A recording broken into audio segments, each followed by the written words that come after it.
स्वागत है आपका कुरुक्षेत्र में। मैं हूं आपके साथ विवेक शांडिल्य। केजरीवाल चुनावी माहौल को अपनी तरफ करने के लिए हर दांव आजमाते हैं। उन पर जो हमले होते हैं उतनी ही तेजी से उन हमलों को वो इमोशनल एंगल देना जानते हैं। दिल्ली में केजरीवाल की पार्टी के विधायक पर हिंदू विरोधी नारे लगवाने का इल्जाम लगा, हिंदू देवी देवताओं के अपमान का इल्जाम लगा, तो गुजरात में उनके खिलाफ टोपी वाले पोस्टर लगा दिए गए, जिससे तिलमिलाए केजरीवाल अब विरोधियों को कंस की औलाद बता रहे हैं। विरोधियों को कंस की औलाद ही नहीं, खुद को इशारों में कृष्ण भी बता रहे हैं। गुजरात में चुनावी सभा में केजरीवाल ने बताया कि उनका जन्म जन्माष्टमी के दिन हुआ था। उनकी दादा उन्हें कृष्ण कहकर बुलाती थी, उनकी दादी। दिल्ली में जो केजरीवाल कट्टर हनुमान भक्त थे वो गुजरात जाते ही कृष्णमय हो गए। उन्होंने चुनावी रैली में बाकायदा जय श्री राम और जय श्री कृष्ण के नारे भी लगवाए। सोचिए, दिल्ली में उनके मंत्री राम और कृष्ण को भगवान ना मानने की शपथ लेते हैं, दिलाते हैं और वायरल हो जाते हैं। तो गुजरात में केजरीवाल इन्हीं भगवानों के जय जयकार लगवा रहे हैं। केजरीवाल की इसी चुनावी कृष्ण लीला पर आज हम कुरुक्षेत्र में डिबेट करेंगे, लेकिन इससे पहले देखिए कि सभा में केजरीवाल ने विरोधियों के लिए क्या कुछ नहीं कहा। कि इन्होंने भगवान को भी नहीं बख्शा, भगवान के खिलाफ इन्होंने इतने अपशब्द और इतना अपमान किया उन पोस्टरों के अंदर। मैं पूछना चाहता हूं, क्या गुजरात के लोग इसको बर्दाश्त करेंगे? अरे तुम कंस की औलाद हो, तुम कंस की औलाद हो जो इस तरह से भगवान का अपमान करते हो। मैं एक धार्मिक आदमी हूं, हनुमान जी का कट्टर भक्त हूं। हनुमान जी की असीम कृपा है मेरे ऊपर। ये लोग, ये जितनी असुरी शक्तियां हैं, राक्षसी शक्तियां हैं, वो सारी इकट्ठी हो गई हैं मेरे खिलाफ। ये सब लोग कंस की औलाद हैं, भगवान का अपमान करते हैं, भक्तों का अपमान करते हैं, गुंडागर्दी करते हैं, लफंगई करते हैं, मारपीट करते हैं। मैं इनको बताना चाहता हूं, मेरा जन्म जन्माष्टमी के दिन हुआ था। जिस दिन मेरा जन्म हुआ था उस दिन जन्माष्टमी थी, श्री कृष्ण जन्माष्टमी। और मुझे भगवान ने एक स्पेशल काम दे के भेजा है, ये इन कंस की औलादों का नाश करने के लिए, इनका सफाया करने के लिए। ये जितने कंस की औलाद हैं, जितने भ्रष्टाचारी हैं, जितने गुंडे हैं, जनता को इनसे मुक्ति दिलाने के लिए। कुरुक्षेत्र में इस मुद्दे पर बहस करने के लिए मेहमानों का एक बड़ा पैनल हमारे साथ मौजूद है। प्रेम शुक्ला, प्रवक्ता बीजेपी, हमारे साथ जुड़े हुए हैं, स्वागत है आपका। अवनिजेश अवस्थी हमारे साथ जुड़े हुए हैं, राजनीतिक विश्लेषक हैं, आपका स्वागत है। डॉक्टर पीयूष जोशी हमारे साथ जुड़े हुए हैं, राजनीतिक विश्लेषक, आपका भी स्वागत है। कलीमुल हफीज हमारे साथ जुड़े हुए हैं, नेता हैं AIMIM के, आपका भी बहुत बहुत स्वागत है। डॉक्टर पीयूष जोशी, आपसे शुरुआत करते हैं। अगर आपको आवाज आ रही है तो मैं आपसे जानना चाहूंगा, क्या केजरीवाल की फोटो में मुस्लिम टोपी में उन्हें दिखाया जाए तो यह भगवान का अपमान है या श्री कृष्ण का अपमान है? तो क्या अरविंद केजरीवाल जी कृष्ण अवतार हैं? सबसे पहले सभी को शरद पूर्णिमा की, ईद की और वाल्मीकि जयंती की बहुत बहुत बधाई हो। आज ये तीनों पावन दिन एक दिन पड़े हैं और ये डिबेट के लिए बहुत अच्छा दिन है। और सीधी सी बात यह है कि केजरीवाल ने कभी भी ये नहीं कहा कि वे कृष्ण के अवतार हैं, कभी भी ये तुलना भी नहीं करने की कोशिश नहीं की है।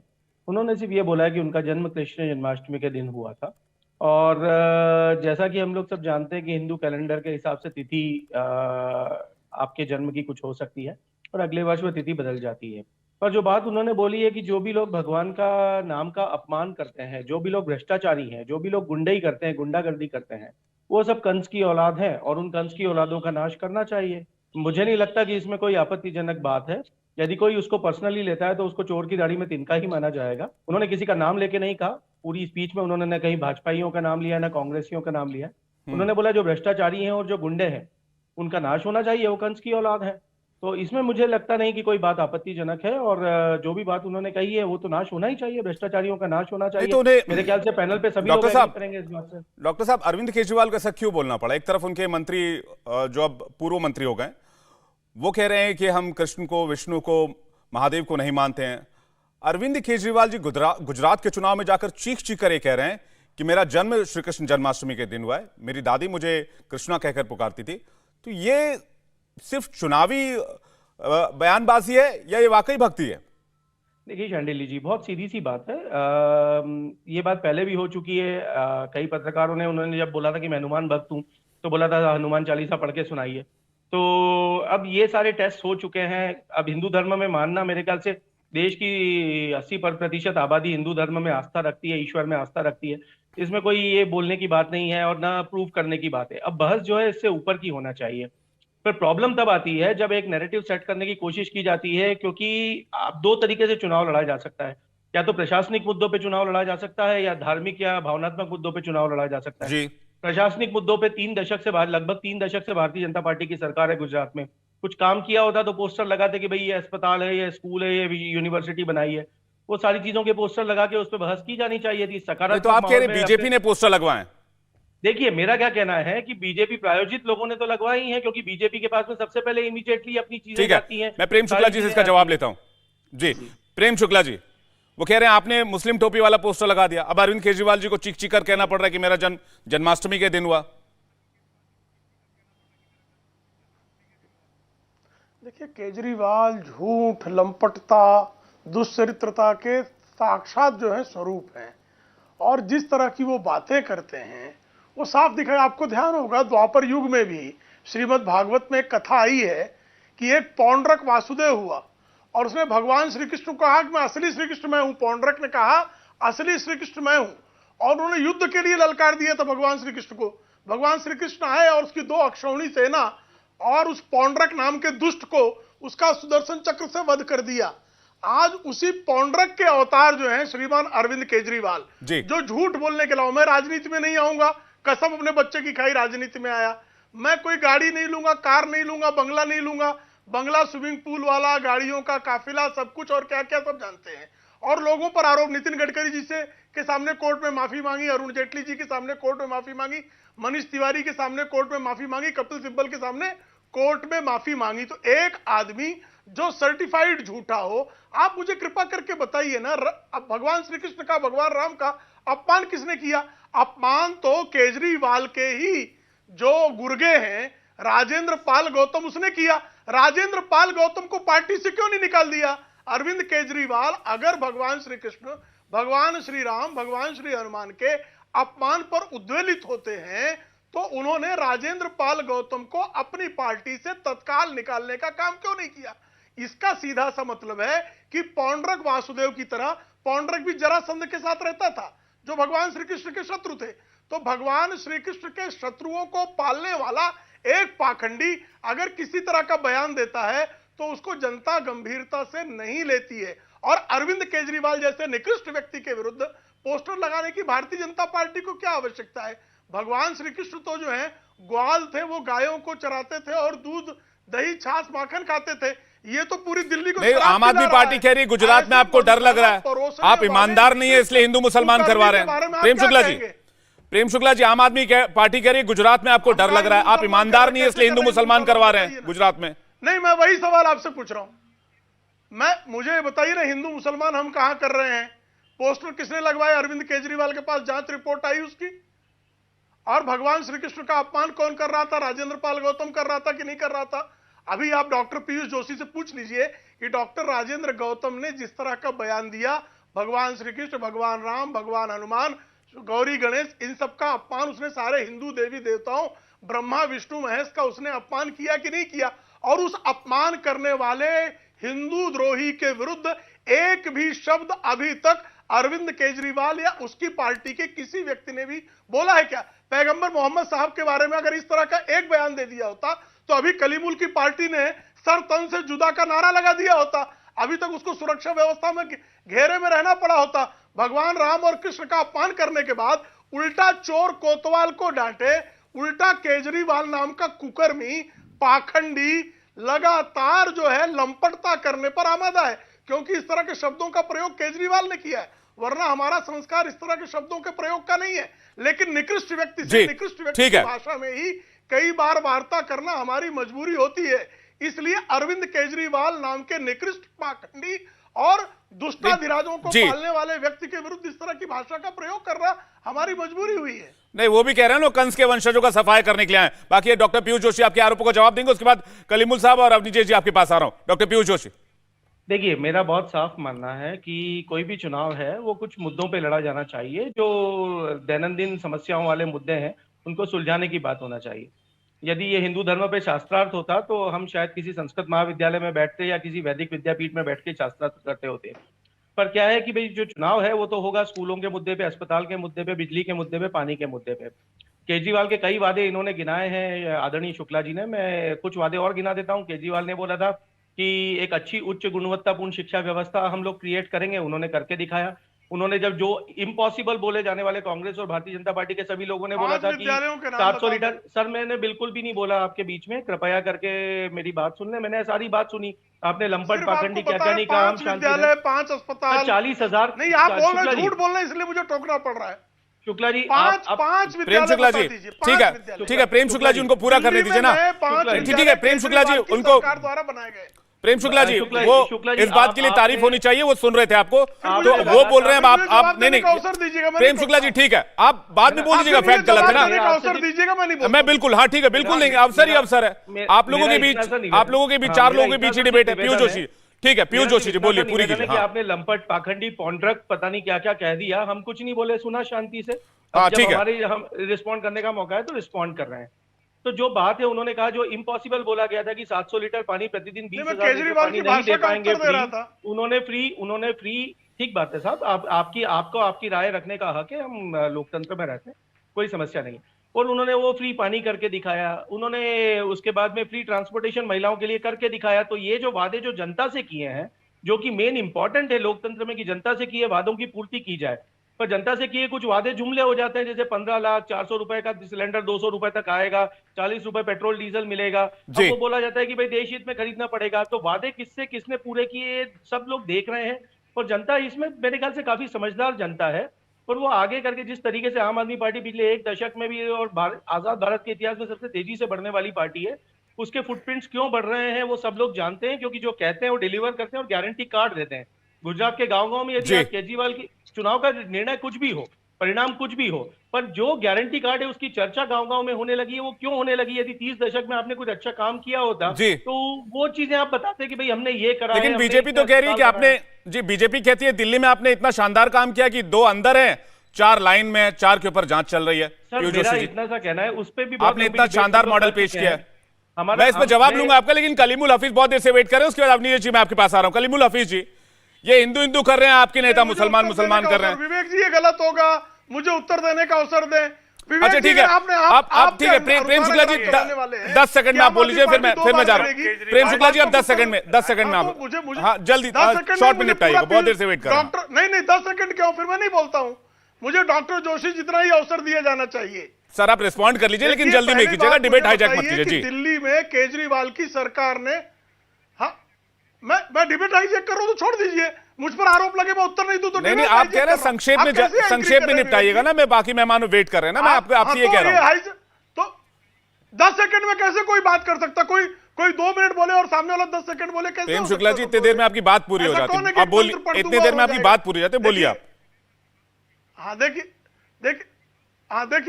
मुद्दे की बात है कि मैं आदरणीय डॉक्टर पीयूष जी से पूछ रहा हूं कि मुझे अरविंद केजरीवाल जी के कार्यकाल में बने दिल्ली के 5 विद्यालयों को दिखा दे कि 5 विद्यालय बन गए, एक नई अस्पताल बता दे कि नई अस्पताल बन गई। तो साहब आप कृपा कर, दिल्ली सबसे अधिक प्रदूषित किसके कार्यकाल में हुई? अरविंद केजरीवाल के कार्यकाल में हुई। पाठशाला की जगह हर गली मधुशाला किसके कार्यकाल में खुल गई? केजरीवाल जी के कार्यकाल में खुल गई। किसने जो है मुख्यमंत्री कार्यालय तक ने कमीशन खोरी की? केजरीवाल जी के कार्यकाल में हुई। चीफ सेक्रेटरी के साथ गुंडई किसके कार्यकाल में हुई? चीफ मिनिस्टर के आवास पर केजरीवाल जी के कार्यकाल में हुई। मैं गिनाने बैठ जाऊंगा 45 मिनट कम पड़ेगा। तो जो केजरीवाल जी के कुकर्म है वह गुजरात की जनता भली बात जानती है। आदरणीय प्रधानमंत्री जी, आदरणीय अमित शाह जी की तमाम जो गुजरात की सभाएं हुई है, विकास कार्यों के अलावा हिंदू मुस्लिम पर एक भाषण मुझे दिखा दीजिए। और चलिए ये बड़ी बात आपने उठाई है कि जितनी भी रैलियां हुई सब में विकास की बात की गई है, वो सबके सामने में है। और आज भी मोढेरा गए जहां प्रधानमंत्री ने सौर ऊर्जा का सौर जो ऊर्जा का उसका उद्घाटन किया। उन्होंने कहा कि इकलौता ऐसा गांव है जो पूरी तरह के सौर ऊर्जा पर चलता है। कलीमुल हफीज जो सवाल मैं आपसे कर रहा था, ये जो है अरविंद केजरीवाल वो कृष्ण कृष्ण कर रहे हैं, हिंदू हिंदू कर रहे हैं, और आप मुस्लिम मुस्लिम कर रहे हैं। आप कह रहे हैं मुसलमानों के लिए खुला जेल बन गया है। जो भी चुनाव नजदीक आता है मुसलमानों को डराना शुरू कर देते हैं। देखिए, अरविंद केजरीवाल जब राजनीति में आए थे तो उनके कई वक्तव्य बड़े मशहूर हुए। उसमें एक वक्तव्य ये था कि देश में सांप्रदायिकता भ्रष्टाचार से भी बड़ा मुद्दा है, लेकिन जब दिल्ली की जनता ने उनके हाथ में सत्ता सौंप दी तो सबसे बड़े सांप्रदायिक वो हो गए। उन्होंने एक वक्तव्य और दिया था कि मेरी दादी कहती थी, ये वही दादी हैं जो इनको कंस के औलाद को मारने के लिए कह रही हैं, उन्हीं दादी का रेफरेंस था कि मेरी दादी कहती थी कि हमें राम मंदिर किसी की मस्जिद को गिरा के नहीं चाहिए, किसी की मस्जिद को तोड़ के हमें राम मंदिर नहीं चाहिए। मैं ऐसे राम मंदिर को पसंद नहीं करता, लेकिन जैसे ही राम मंदिर का फैसला आया तो उसकी जो पहली ट्रेन थी यात्रा की जाने वाली, उसकी हरी झंडी दिखाने पहुंच गए। उनके बड़े भाई बीजेपी वालों ने उन्हें घुसने नहीं दिया तो पतली गली से रेलवे स्टेशन पे पहुंच गए। उसके बाद और उन्होंने हनुमान चालीसा पढ़ना शुरू कर दिया, हनुमान भक्त बताना शुरू कर दिया, और इंतहा तब हो गई जब सरकारी खर्चे पर दिवाली पूजा का लाइव प्रसारण किया। यानी संविधान को पहले बीजेपी ताक पे रखती थी, अरविंद केजरीवाल साहब ने वो ऊंची वाली ताक पे रख दिया। अब नंबर आता है कि अरविंद केजरीवाल साहब पे एक गुनाह यह भी था कि उन्होंने मुसलमानों को बेवकूफ बनाया था। वही टोपी ओढ़ के, वही रुमाल डाल के, अब वो उनके गुनाह उनके सामने आ रहे हैं। बीजेपी इनसे बड़ी है, अब उसके पिच पे खेलोगे तो बीजेपी तो बड़ा खिलाड़ी है। उससे बड़ा हिंदुत्व का या उससे बड़ा हिंदू मुस्लिम नफरत फैलाने का टेका किसी के पास नहीं है। अरविंद केजरीवाल साहब अपनी कुछ बातों से सिर्फ उसे वक्ती तौर पे मैनेज कर सकते हैं। असली खिलाड़ी बीजेपी है। अब पहुंच गए ठीक है, अब मैं आपने ये अरविंद केजरीवाल की बात कर ली। मुझे आप बताइए, आपके नेता कौन से रैलियों में जाकर संविधान की बात कर रहे हैं, कौन से सेकुलरिज्म की दुहाई दे रहे हैं? कलीमुल हफीज जी, सुन लीजिए ना, मैं सुन रहा हूं, लेकिन मुझे ये तो बताइए, टीवी पर बैठकर संविधान और सेकुलरिज्म और जमीन पर उतरकर रैली में जाकर कि मुसलमान को खुले जेल में रखा गया है। अब आई उस पे तो मैं आऊंगा। उस पे जब मुसलमान सरेआम पुलिस वाले पहले तो पुलिस स्टेशन में पीटते थे, अब पब्लिक के सामने ताली बजवा के पीट रहे हैं, और उसके पीटने पे अरविंद केजरीवाल की जुबान चुप है। जब बिल्किस बानो के रेपिस्ट को और उसकी फैमिली के हत्यारों को छोड़ा गया तो अरविंद केजरीवाल के मुंह से एक लफ्ज नहीं फूटा। जहां जहां मुसलमानों पे जुल्म होता है अरविंद केजरीवाल एक लफ्ज नहीं बोलते। तो आखिर ये बताइए, ये मुसलमानों का वोट तो ये ले, तो हम बोले भी ना उनके साथ में, हम उनके फेवर में भी ना बात करें। हम भारतीय जनता पार्टी के जो बेशर्म सरकार है, जो निर्दयी सरकार है, जो जुल्म की उसने इंतहा पार कर दी है, उसके बारे में दो लफ्ज मतलब आपकी पार्टी सेक्युलर नहीं है, ठीक बात नहीं? एतराज हो जाएगा, अरे ये दोनों लोग एक हैं। मतलब आप ये मान रहे हैं ना आपकी पार्टी सेक्युलर नहीं है? आम आदमी पार्टी और मुसलमानों के साथ उतना ही जुल्म करती है जितना बीजेपी करती है। ठीक है, अवनीजेश जी, अवनीजेश अवस्थी काफी देर से इंतजार कर रहे हैं। मैंने सुना नहीं आपका सवाल। ठीक है, मैं आ रहा हूं, दोबारा आ रहा हूं मैं। अवनीजेश जी, एक हिंदू हिंदू कर रहे हैं, एक मुसलमान मुसलमान कर रहे हैं, और जो हमारे बीजेपी के प्रवक्ता प्रेम शुक्ला जी, उन्होंने कहा कि मोदी जी जब रैली करते तो विकास की बात करते हो, ये भी दावा कर रहे कि आज तक बता दीजिए एक हिंदू मुसलमान को लेकर बयान आया हो गुजरात चुनाव से पहले। तो अवनीजेश जी।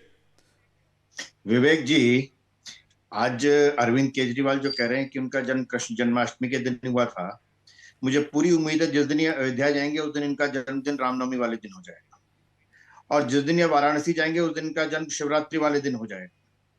सोशल मीडिया पे अरविंद केजरीवाल के इतने झूठ हैं कि कई बार लगता है कि ये कहां तक पकड़े। ये कहते थे हिमाचल में जाएंगे, सबसे ज्यादा सैनिक हिमाचल ने दिए, उत्तराखंड में गए सबसे ज्यादा सैनिक उत्तराखंड ने दिए, पंजाब में गए सबसे ज्यादा सैनिक पंजाब ने दिए।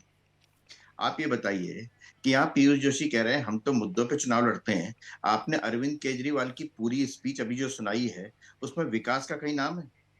ये अपने आप को भगवान द्वारा भेजा गया दूत बता रहे हैं कि भगवान ने मुझे इसलिए भेजा है। वाह कमाल, इससे बड़ा भगवान का अपमान क्या हो सकता है? इससे बड़ा कोई भगवान का अपमान हो सकता है क्या? ईश्वर का अपमान हो सकता है क्या? खेड़ा में जिस तरीके से वहां पर गुजरात गए ना, जिस तरीके से वहां पर पत्थरबाजी हुई है मूर्ति विसर्जन के दौरान, गरबा के दौरान, एक शब्द नहीं बोलेंगे। ये वही अरविंद केजरीवाल हैं जो टीवी स्टूडियो में बैठ के कहते थे मेरा ये वाला जो बयान है ना मेरा बार बार चला देना मेरा, ये वो नेता है भाई। आप ये बताओ कि एक 10 लाख का लोन 20 लाख का लोन देने पे करोड़ों रुपए का एडवर्टीजमेंट है। एक स्पीड ब्रेकर बनता है दिल्ली में तो उस पर करोड़ों रुपए एडवर्टीजमेंट पे खत्म हो जाता है। 20-25 हजार का स्पीड ब्रेकर बनता होगा, उसमें करोड़ों रुपए एडवर्टीजमेंट पे खत्म हो जाते हैं, खर्च हो जाते हैं। और वो एडवर्टीजमेंट कोई उनसे नहीं है, कोई अरविंद केजरीवाल अपनी जेब से नहीं देते। ये जो मैं टैक्स देता हूं ना, या दिल्ली वालों पर जो कर्ज लिया हुआ है उससे दिया जाता है। दिल्ली में आपको अंदाजा नहीं है विवेक शांडिल्य, दिल्ली के 12 कॉलेजेस में सैलरी नहीं मिल रही है, लेक्चरर्स को तनख्वाह नहीं मिल रही है।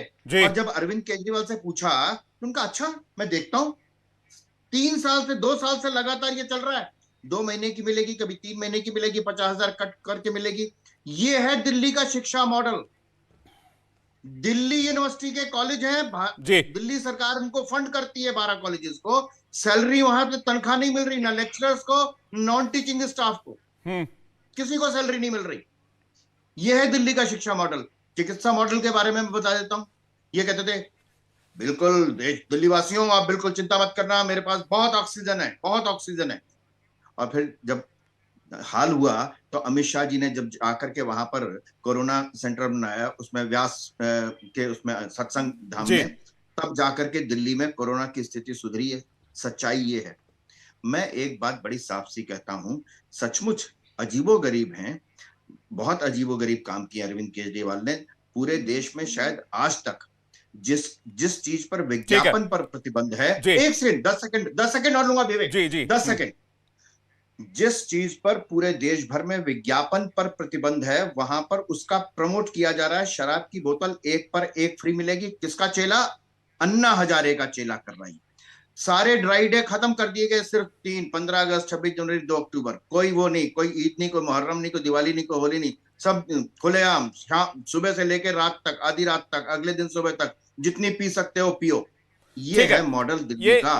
ठीक है डॉक्टर पीयूष, ये अवनीजेश अवस्थी ये कह रहे हैं साफ तौर पर कि खुद झूठ बहुत बोलते हैं, इसके लिए कई बार माफी भी मांगी और खुद को ईश्वर का अवतार भी बताते हैं, तो ये तो साफ साफ हिंदू धर्म का अपमान है। देखिए बिल्कुल साफ शब्दों में मैंने कह दिया है, कोई व्यक्ति अपना इष्ट किसी को मानता है और इष्ट के संदेश को किस तरीके से लेता है, अपने जीवन में क्या कार्य करना है, क्या कार्य निर्धारित है, वो व्यक्ति खुद डिसाइड करता है। आपने सोचा होगा कि मैं अच्छा पत्रकार बनूंगा और सच्ची पत्रकारिता करूंगा और आप उस राह पे चले। मैंने सोचा कि भाई मैं एक ठीक ठाक चिकित्सक बनूंगा, कहीं अन्याय होता हुआ दिखेगा तो मैं उस अन्याय के खिलाफ बोलूंगा और बोलने से गुरेज नहीं करूंगा, ये मेरा पथ है। तो ये केजरीवाल जी अपना पथ स्वयं निर्धारित करेंगे कि क्या निर्धारण है। अब एक बात रही शांडिल्य जी, जो शुक्ला जी पूछ रहे थे कि भाई 5 नए स्कूलों के नाम बता दो। वैसे तो क्या 40,000 कमरे बनाए, प्रत्यक्ष को प्रमाण की आवश्यकता नहीं। दिल्ली के किसी भी कोने में चले जाएं, किसी भी विद्यार्थी से पूछ लें कि भाई तुम्हारे स्कूलों में कितना सुधार हुआ है, वो बता देंगे कि इतना सुधार हुआ है। पीटीएम चालू हो गए हैं, entrepreneurship curriculum, happiness curriculum, first lady of United states of America आती हैं, तो अमित शाह जी उनको स्कूल देखने के लिए गुजरात नहीं भेजते हैं, दिल्ली में भेजते हैं। और ये रही 63 नए स्कूलों की लिस्ट, मेरे सेलफोन में है, आप चाहें तो मैं 63 के 63 आपको पढ़ के सुना सकता हूँ कि 63 जो नए विद्यालय दिल्ली सरकार ने बनाए, 5 छोड़िए 63 गिना और 73 बनाए हैं। हाँ, और जो रही बात तनख्वाह की, यही डिबेट होना चाहिए। मैं स्वागत करता हूँ इस डिबेट का कि भाई कहीं पे कमी है किसी मॉडल में, या स्कूली मॉडल में और गुजरात के मॉडल में, दिल्ली के मॉडल पे, यही होना चाहिए। अब रही बात तनख्वाह नहीं मिलती, भाई साहब आप बोलिए मत, अवनीजेश जी सुन लेते हैं, अवनीजेश जी कह रहे तनख्वाह नहीं मिल रही, अवनीजेश जी पता है, ठीक है अवनीजेश जी सुन लेते हैं। सब मेरा सिर्फ इतना सा कहना है कि जो सुन रहे थे सबको, जिन 12 कॉलेजेस की बात करी है अवस्थी जी ने, मेरा सीधा सा यह कहना है कि उन 12 कॉलेजेस को उनके कोटे से ज्यादा अलॉटमेंट दिल्ली सरकार द्वारा कर दिया गया था। उसके बाद में उनके ऊपर प्रिंसिपल ने ऑडिट कमेटी बिठाई थी और ऑडिट कमेटी के हिसाब से उसमें भ्रष्टाचार की जांच चल रही थी। इस वजह से उनकी तनख्वाहें फ्रीज की गई थी, इसलिए इंटरमिटेंट रिलीज हो रहा है उसमें। अब ये आप जो डिसाइड करें वो झूठ है और जो सत्य है वो सत्य है। झूठ है तो भाई जाके एफआईआर करवा दीजिए। मेरा ये कहना है, आपने क्या कार्रवाई की? इनको बोल लेने दीजिए, आप बोल लो प्रभु। जांच में क्या निकला? कौन सस्पेंड हुआ? आप बोल लो। अवनीजेश जी अभी प्रेम शुक्ला जी के पास जाऊंगा। अवनीजेश जी एक एक करके, अवनीजेश जी एक एक करके उनको बोल लेने दीजिए, फिर आपके पास आऊंगा, आप काउंटर कर लेना, अभी उनको पूरा कर लेने दीजिए। हाँ, सीधी सी बात है कि यदि हम में ये करेज है, हम में ये दम है, आम आदमी पार्टी के सारे सपोर्टर्स में ये दम है कि वो दिल्ली के स्कूल मॉडल को अपने बिलबोर्ड्स पे लगाते हैं और पूरे देश में नहीं विदेशों में भी दिल्ली के स्कूल मॉडल को पोर्ट्रे करते हैं। यदि भारतीय जनता पार्टी ने शिक्षा व्यवस्था में और अस्पताल व्यवस्था में इतना अच्छा काम गुजरात में किया है तो बिलबोर्ड पे लगाए और बताए कि हमने इतने बढ़िया काम किए हैं और जनता के बीच में ले जाए। और यदि अच्छा काम किया होगा तो जनता उस चीज को हाथों हाथ लेगी, और यदि अच्छा काम नहीं किया होगा स्कूलों और अस्पतालों में तो जनता को पता है। देखिए, अस्पतालों में जनता जाती है, स्कूलों में गरीबों के बच्चे जाते हैं, वो जानते हैं कहाँ क्या काम हुआ है, वो सब जानते हैं कि उनके स्कूलों में पहले क्या था और आज क्या है, वो जानते हैं कि एस्ट्रोटर्फ लगाए कि नहीं लगाए, स्विमिंग पूल बने कि नहीं बने, स्मार्ट क्लासेस बनी है कि नहीं बनी है। तो ये बात आप भी खुद स्वयं जाके देख सकते हैं। इनके एक प्रवक्ता है भारतीय जनता पार्टी के, गौरव भाटिया जी, उनको आज जब आमंत्रित किया तो उल्टे पांव भागना पड़ा उनको स्कूल के बाहर से। तो ये तो स्थिति है भाई। आपके 7 सांसदों को ये दिल्ली विधानसभा चुनाव गौरव भाटिया तो कह रहे थे गुंडों ने घेर लिया था उनको। अरे सर, आप कैसी बात कर रहे हैं? गौरव भाटिया कह रहे थे, मैं कैसी, वो कह रहे थे, मुझे नहीं पता वो क्या कह रहे थे, लेकिन कह रहे थे मुझे गुंडों ने घेर लिया था और मुझ पर हमला करने की कोशिश कर रहे थे। दिल्ली की पुलिस पूरी भारतीय जनता पार्टी के हाथ में है, गुंडों को कैसे घेर सकते हैं बताइए? भाजपा के प्रवक्ता वो भी प्रेम शुक्ला जी, प्रेम शुक्ला जी जवाब दे रहे हैं। ठीक है, अब नीचे जी मैं आ रहा हूँ, एक सेकंड। प्रेम शुक्ला जी काफी देर से वेट कर रहे हैं, उसके बाद कलीमुल हफीज जी आपके पास आ रहा हूँ। जी अब जी पहली बात, अब जो है सौरभ भारद्वाज जब गौरव भाटिया को चुनौती दे रहे थे चैनल पर तो 500 नए विद्यालय कह रहे थे। आज जो है इनके प्रवक्ता डॉक्टर पीयूष जोशी 63 विद्यालय कह रहे हैं। तो 437 विद्यालय कहां चले गए मित्र? उन 437 विद्यालयों का क्या हो गया? और आदरणीय गौरव भाटिया जो हमारे मित्र हैं उनको विद्यालय दिखाने ले गए तो विद्यालय नया नहीं था, पुराने विद्यालय का क्लास सिर्फ बनाया गया था और शौचालय को भी आपने क्लासरूम बताया हुआ है। उसकी बाकायदा जांच हो रही है डॉक्टर पीयूष जोशी। जहां पर लोग जो हैं शौचालय को क्लासरूम बनाकर भ्रष्टाचार करते हो और उस भ्रष्टाचार की जांच हो रही हो, उसको आप मॉडल कह रहे हैं। कौन से अस्पताल का नाम आप बता पाएंगे? बताइए मुझे, कौन सा अस्पताल बन गया? और गुजरात में सतत अस्पताल, बिजली, शिक्षा, मानव सूचकांक में सुधार के नाते ही पिछले 27 वर्षों से भारतीय जनता पार्टी वहां अपराजय बनी हुई है। और गुजरात में आदरणीय नरेंद्र मोदी जी के नेतृत्व के पहले भारतीय जनता पार्टी की जब तक सरकार नहीं बनी थी तब तक गुजरात की हालत भी लोग जानते हैं कि बिजली की क्या दशा थी, उद्योग वहां से कैसे भाग रहे थे। और अगर नर्मदा का पानी अगर कच्छ तक पहुंचा है तो कांग्रेस के कुकर्मों और आपकी जो अरविंद केजरीवाल की परम मित्र है मेधा पाटकर, जो केजरीवाल जहां से जो है फंडिंग पाते रहे फोर्स फाउंडेशन से, उसी से फंडिंग लेकर गुजरात के लोगों को पानी न मिले। एक केजरीवाल जिस गिरोह के सदस्य हैं उस गिरोह के तमाम प्रयास के बावजूद कच्छ को अगर आज हरा भरा हुआ है तो आदरणीय नरेंद्र मोदी जी के कुशल नेतृत्व और विकास के कारण हुआ है। आप मैं दिल्ली में पूछ रहा हूं सबसे अधिक बेरोजगारी दर कहां है? तो दिल्ली में है। ये CMIE का आंकड़ा है। सबसे अधिक जो है अगर कचरा कहीं पर है और वो दिल्ली है। और आप जो है आपकी ये दशा है, कॉरपोरेशन का जो फंड है, स्टेट गवर्नमेंट MCD के पैसे भी देती नहीं है कि MCD अपने लोगों को सैलरी समय पर दे दे। आपका अगर दिल्ली में कोई योगदान है तो मधुशाला, और वो मधुशाला भी कैसे? तो रुपए लेकर 6% कमीशन ब्लैक में, और स्टिंग ऑपरेशन में स्वयं जो है जिनको डिस्ट्रीब्यूशन सिर्फ शराब की दी गई है और डिस्ट्रीब्यूटर कह रहे हैं कि हमें 6% काला धन पैदा करने के लिए बड़ी तकलीफ होती है क्योंकि मोदी जी के कार्यकाल में ब्लैक जनरेट करना कठिन काम है। तो आपका जो कुकर्म है वो आपके साथी ही स्टिंग ऑपरेशनों में बता रहे हैं। तो आपकी जो दशा है, आप जिस पंजाब में अभी अभी गए हैं उस पंजाब में कैप्टन अमरिंदर सिंह के कार्यकाल की शिक्षा व्यवस्था को तमाम संस्थानों ने बेहतर पाया और दिल्ली की शिक्षा व्यवस्था को पूरी तरह से धराशायी ध्वस्त होते हुए पाया। और जो अभी प्रश्न आदरणीय अवनिजेश अवस्थी जी ने पूछा, आप मुझे बताइए ना कौन सा नया कॉलेज खोला है दिल्ली में? क्यों नहीं खुला? क्या पिछले 7 वर्षों में नए कॉलेज की आवश्यकता नहीं पड़ी? विद्यालयों में शौचालय को आप क्लासरूम बता दे रहे हो। आपसे बार बार पूछ रहे हैं कि अस्पताल का नाम बता दो, तो नया अस्पताल जो दिल्ली में केजरीवाल जी की सरकार ने खोल दिया हो, और प्रधानमंत्री जी ने जो स्वास्थ्य के लिए आयुष का कवच दिया है उससे बेहतर एक योजना केजरीवाल जी ने कल्पना में भी लाई हो। कलीमुल हफीज कुछ कह रहे हैं, उसके बाद डॉक्टर पीयूष में जवाब लेने के लिए आ रहा हूं आपके पास। कलीमुल हफीज जी। देखिए, केजरीवाल साहब की दो योजनाओं पे बड़ा वो अपना पीठ थपथपाते हैं, एक शिक्षा और दूसरा स्वास्थ्य। स्वास्थ्य का मैं बता दूं कि टोटल 520 मोहल्ला क्लिनिक में, यानी हर विधानसभा में 7.5 मोहल्ला क्लिनिक आने चाहिए, लेकिन जहां जहां मुस्लिम और दलित बस्तियां हैं वहां 2 से 3 मोहल्ला क्लिनिक हैं, और जहां जहां सामान्य हैं यानी पहले से डेवलप है वहां 10-10, 15-15 मोहल्ला क्लिनिक है। एक दूसरे पे आइए शिक्षा पे। इनकी जितनी भी शिक्षा की योजनाएं हैं वो सब एग्जिस्टिंग स्कूल पे लागू होती है, उन्हीं के कमरे इन्होंने बढ़ाए।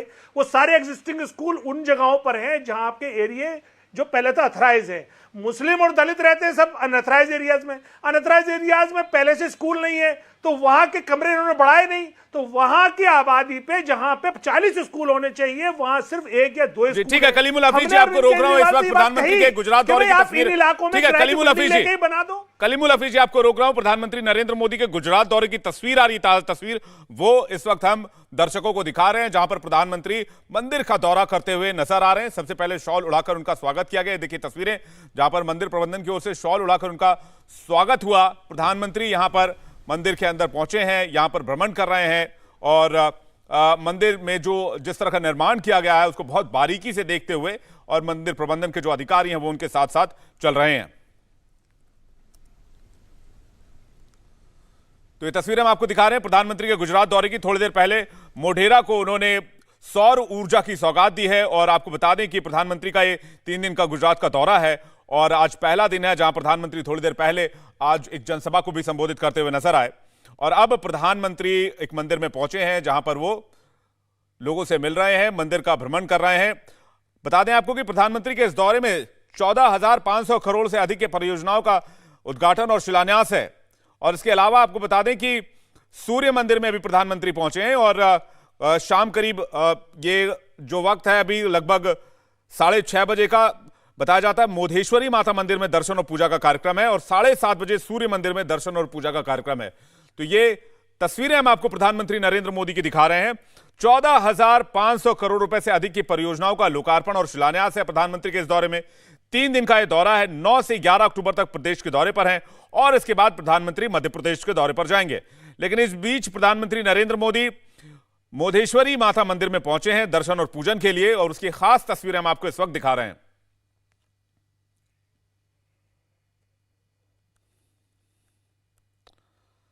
तो ये तस्वीरें हम आपको दिखा रहे हैं मोधेश्वरी माता मंदिर के। इसके बाद प्रधानमंत्री सूर्य मंदिर में भी दर्शन करेंगे, और ये तस्वीर गुजरात दौरे की प्रधानमंत्री की, जहां पर 9 अक्टूबर से 11 अक्टूबर तक प्रदेश के दौरे पर हैं प्रधानमंत्री, और उसके बाद मध्य प्रदेश का रुख करेंगे। बता दें इस दौरान प्रधानमंत्री 14,500 करोड़ रुपए से अधिक के परियोजनाओं का लोकार्पण और शिलान्यास करने वाले हैं।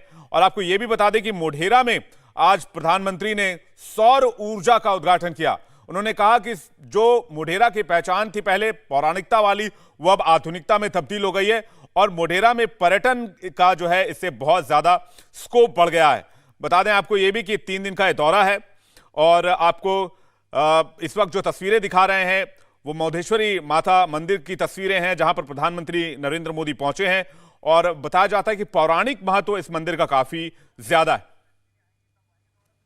इंडिया टीवी हर वक्त हर जगह डाउनलोड करने के लिए सर्च करें India TV news Google play store या ऐप स्टोर पर।